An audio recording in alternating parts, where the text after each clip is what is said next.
दुर्ग भाजपा कार्यालय में प्रदेश उपाध्यक्ष भूपेंद्र सवर्णी ने प्रेस वार्ता में कांग्रेस पर गंभीर आरोप लगाए हैं। उन्होंने कहा है कि प्रदेश में बढ़ते अपराध और तनाव के पीछे कांग्रेस का हाथ है। सवर्णी ने चेतावनी दी है कि कांग्रेस जानबूझकर छत्तीसगढ़ को अराजकता में धकेलना चाहती है। इस अवसर पर अहिवारा विधायक डोमार लाल कोरसवाड़े और भाजपा जिला अध्यक्ष जितेंद्र वर्मा भी मौजूद रहे।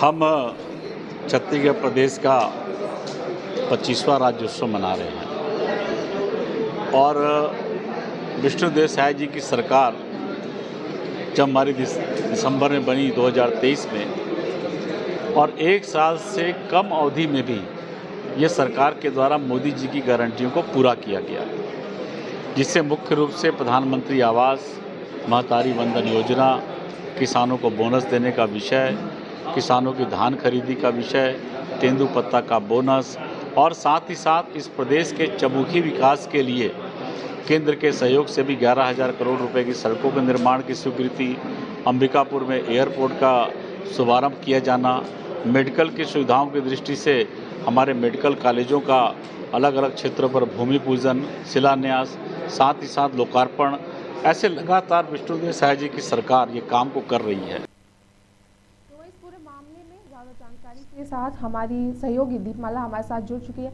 दीपमाला, आज ये पूरी जो प्रेस वार्ता की गई है, जिसमें कि बस एक तरह से आरोप प्रत्यारोप का खेल खेला गया है भाजपा कांग्रेस के बीच में, तो ऐसे में पूरी प्रेस कॉन्फ्रेंस में और वो कौन से विरोध है या वो कौन से आरोप है जो भाजपा द्वारा कांग्रेस पे लगाए गए हैं?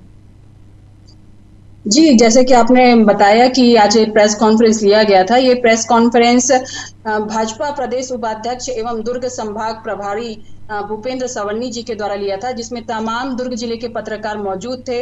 आज उन्होंने पत्रकार वार्ता लेकर बताया कि जिस तरह से भाजपा सरकार 25वां राज्योत्सव मना रही है, वहीं कांग्रेस सरकार जो है लगातार भाजपा सरकार को नीचे गिराने में लगी हुई है।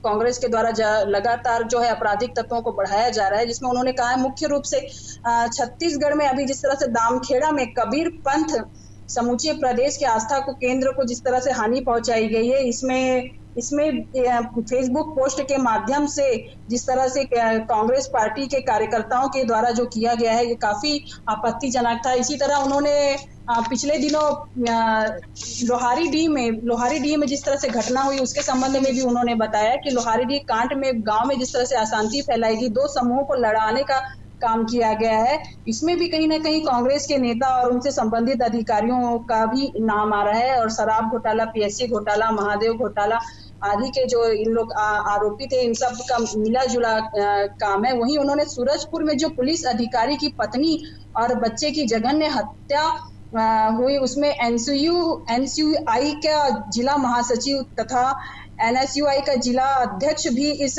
घृणित कृत्य के जिम्मेदार माने जा रहे हैं। तो यहाँ भाजपा का कहना है कि लगातार जो है कांग्रेस भाजपा शासनकाल में अपराध को बढ़ा रही है और आपराधिक गतिविधियों में इनका ही हाथ है। जी, लेकिन दीपमाला, बाकी भी कई राज्य है जिनमें कहीं कांग्रेस की सरकार और बीजेपी की, अक्सर देखा जाता है कि जो भी पार्टी विपक्ष में बैठी है वो सत्ताधारी पार्टी पे कोई ना कोई आरोप या लगाती रहती है। जैसे कि छत्तीसगढ़ में हमने देखा कि कांग्रेस लगातार भाजपा सरकार पर बढ़ रहे अपराधों को लेकर हमलावर रही है, तो कहीं ना कहीं ऐसे में बीजेपी का अपने ही विपक्षी पार्टी पर कह देना कि वो ये सारा करना चाह रही है, ये कहीं ना कहीं एक अपनी जिम्मेदारियों से पल्ला झाड़ लेना नहीं है?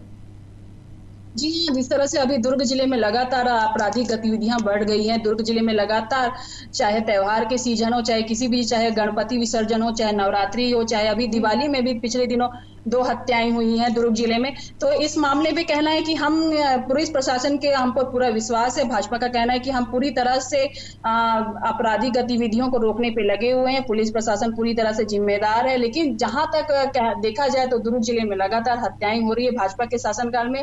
वही कांग्रेस के शासनकाल में जिस तरह से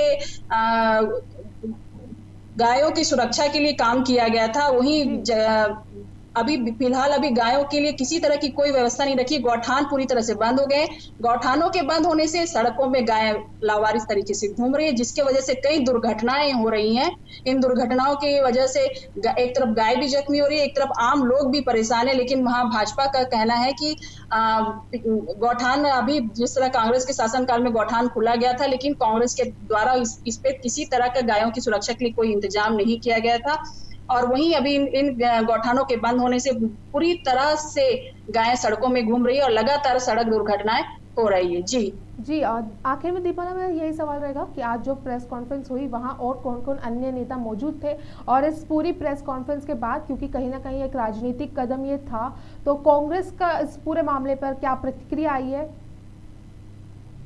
जी, जिस तरह से अभी भूपेंद्र सवन्नी जी ने कॉन्फ्रेंस लिया उसके बाद से वहाँ पे मौजूद मुख्य रूप से भाजपा कार्यालय में भाजपा के जिला अध्यक्ष जितेंद्र वर्मा जी मौजूद थे। जी। दुर्ग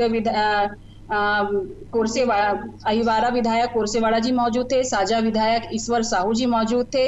साथ ही वहाँ पे भाजपा के और अन्य कार्यकर्ताओं और महिला मोर्चा की टीम भी वहाँ मौजूद थी, जिसमें सारे सदस्यों ने इस प्रेस वार्ता में हिस्सा लिया। वहीं अगर हम बात करें कि इस मामले में अभी तक कांग्रेस का पलटवार क्या है, तो इस संबंध में अभी तक कांग्रेस की तरफ से किसी तरफ का कोई जवाब नहीं दिया गया है। वहीं मैं आपको बताना चाहूंगी, जिस तरह से अभी भाजपा सदस्यता अभियान चला रही है, उसको लेकर पिछले दिनों भूपेश बघेल जी ने एक बयान आया था कि ये भाजपा सदस्यता अभियान जबरदस्ती चलाया जा रहा है और ये लोगों को जबरदस्ती पकड़ पकड़ के भाजपा के द्वारा सदस्य बनाया जा रहा है। जी पूजा जी। जी, आपका बहुत-बहुत धन्यवाद दीपमाला हमारे साथ खबर में जुड़ने के लिए। आगे भी खबरों के लिए आपसे जुड़ते रहेंगे।